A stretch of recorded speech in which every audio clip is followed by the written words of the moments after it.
Jemaat Tuhan, Shalom. Kembali menyapa Jemaat Tuhan pagi hari ini di hari yang baru yang Tuhan berikan kepada kita. Saya percaya Jemaat Tuhan mengalami kemurahan Tuhan dan hari ini kita bisa mulai dengan ucapan syukur kepada Tuhan. Kembali kita akan merenungkan firman Tuhan dalam beberapa menit ke depan.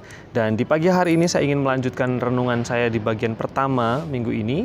Dan bagian kedua ini masih bicara tentang tema yang sama, yaitu mengalami karya Roh Kudus dari teks yang sama, Yohanes pasal yang ke-14 ayat 15 sampai dengan yang ke-17. Izinkan saya membaca untuk Jemaat Tuhan sekali lagi. Demikian firman Tuhan.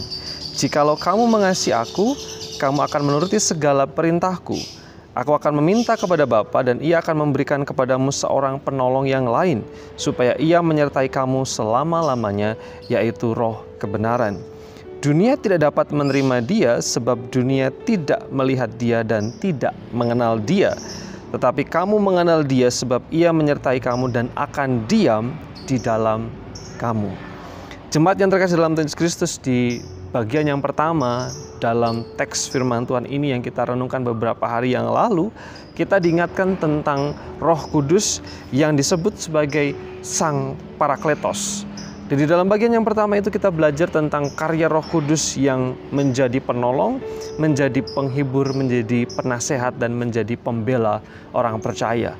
Lalu kemudian ketika kita merenungkan bagian ini, ada dua kata kerja menarik yang dikenakan kepada roh kebenaran yang disebut oleh Tuhan Yesus.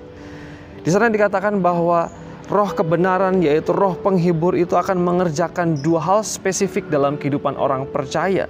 Sekali lagi, ada dua hal yang dikerjakan oleh Roh Kudus dalam kehidupan orang percaya, dan ini harus kita yakini dari waktu ke waktu. Ada pekerjaan karya Roh Kudus dalam kehidupan kita. Yang pertama adalah dikatakan di sana bahwa Roh Kudus itu menyertai orang percaya. Tuhan Yesus mengatakan bahwa Roh Kudus akan hadir. Tuhan Yesus mengatakan bahwa Roh Kudus akan dikirim bagi orang percaya untuk menyertai. Kata menyertai berarti mendampingi, lalu kemudian ada terus beserta dengan orang percaya.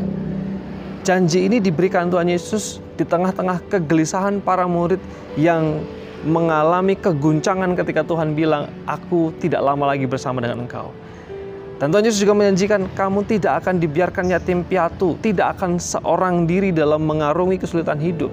Tuhan Yesus menjanjikan bahwa akan ada Roh Kudus yang akan hadir, menyertai, memberikan penyertaan yang sempurna dalam kehidupan orang percaya.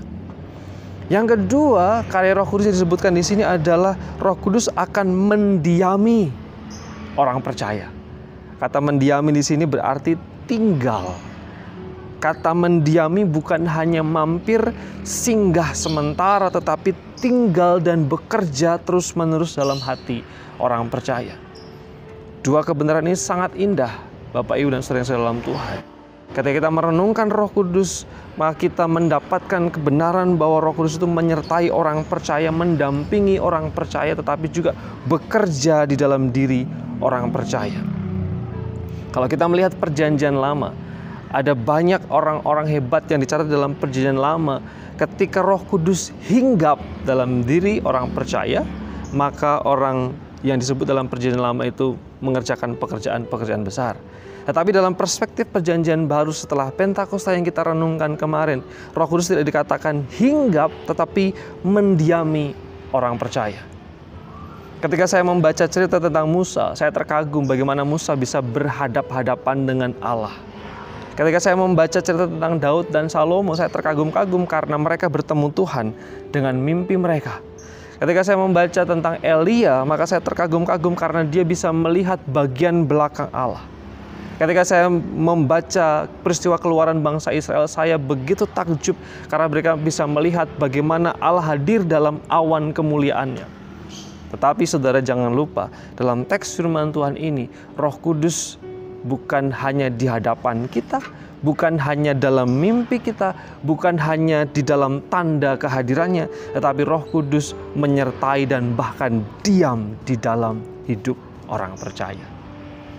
Kebenaran ini seharusnya membuat kita bersyukur ketika kita menghadapi kesulitan, tantangan, persoalan hidup, berbagai macam hal yang terjadi dalam kehidupan kita, jangan menyerah dan percaya bahwa Roh Kudus ada di dalam kita, memberikan kita hikmat, kemampuan, dan kita terus berjalan di dalam kehendak Allah. Kita mengerjakan pekerjaan-pekerjaan yang sesuai dengan kehendak Allah. Karena Roh Kudus, Roh Allah tinggal dalam hidup kita. Biarlah firman Tuhan ini menjadi kekuatan, menjadi pegangan dalam kehidupan kita, dan menjadi energi baru dalam kita menghadapi kehidupan ini. Jemaat Tuhan, mari kita berdoa bersama-sama.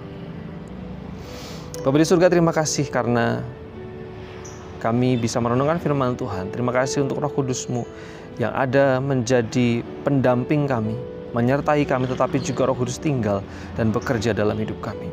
Biarlah Roh Kudus yang ada dalam hati jemaat Tuhan yang mendengar firman Tuhan pagi hari ini terus bekerja, mengingatkan, menguatkan, mendorong, dan memberikan anugerah damai sejahtera untuk setiap jemaat Tuhan. Terima kasih Tuhan. Kami bersyukur untuk firman Tuhan pagi hari ini. Dalam nama Yesus kami berdoa. Amin.